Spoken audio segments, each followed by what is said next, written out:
Good morning. Happy Thursday to you, and welcome back to 4 More Minutes. I am the Soul Stirrer, Sam Bailey, stirring up your hearts and minds for God. I'm coming to you from the Foyer Studios, and I want to thank you for being an active participant by sharing these messages and for subscribing to the YouTube channel, The Soul Stir, because that is the easiest and the most effective way to share these messages. Today, I want to talk to you about being vulnerable, and I think it's important that we understand that vulnerability is not being weak, it's not being soft, it's not being timid. It's really takes strength.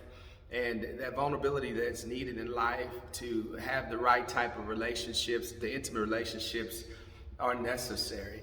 Oftentimes, I see people who are empty and lonely and hurt, and they fall in love from those places, which can be a dangerous thing, right?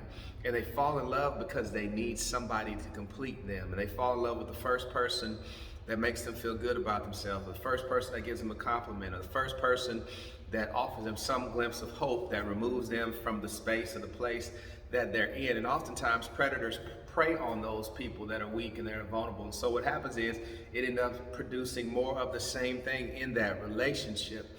But vulnerability under the right circumstances is something that creates intimacy. I think I did one a while ago called Into Me You See, which is intimacy, right? And so Jesus said even to his disciples, my soul is sorrowful, even unto death, because they couldn't even watch with him 1 hour. I think that's important for us to go into the depths of our souls, into our beings, into our heart, and express those things that are concerning us. So just like when you're choosing a mate, you don't choose someone based upon their ability to complete you, right?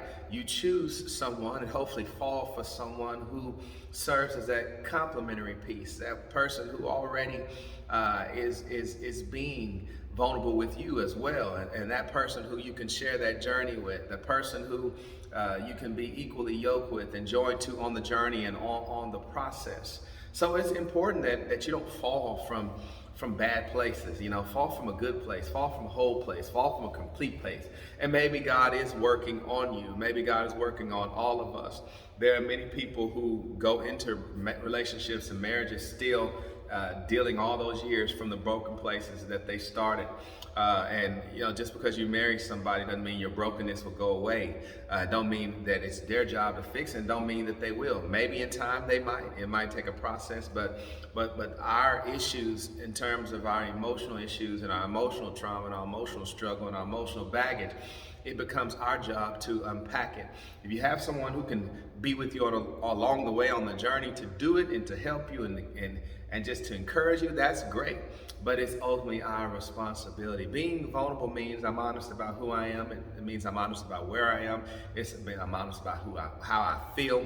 It's honest about my relationship with God. I'm honest about my needs and my concerns with God. Even though I know he needs it, I can still articulate to him how I feel, because I know he already knows what I need even before I ask. But I believe he wants to hear it as well.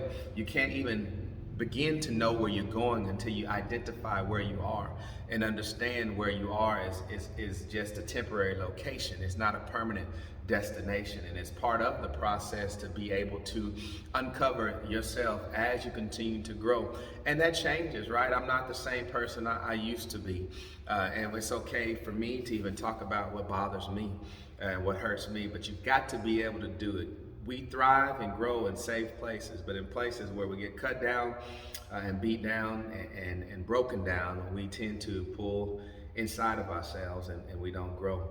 So I pray today that you keep being open. God has you, and keep healing, keep thriving, keep making the necessary steps. Again, as I keep saying, not to be a better version of yourself, but to let God make you over into his image. Which makes you a whole person, which makes you a complete person, which makes you and I be at peace with ourselves and with all men, as growing with faith and growing in favor with God and with people as well. Well, God bless you. Have a wonderful day today. Have an outstanding Thursday, and we'll see you tomorrow right here on 4 More Minutes.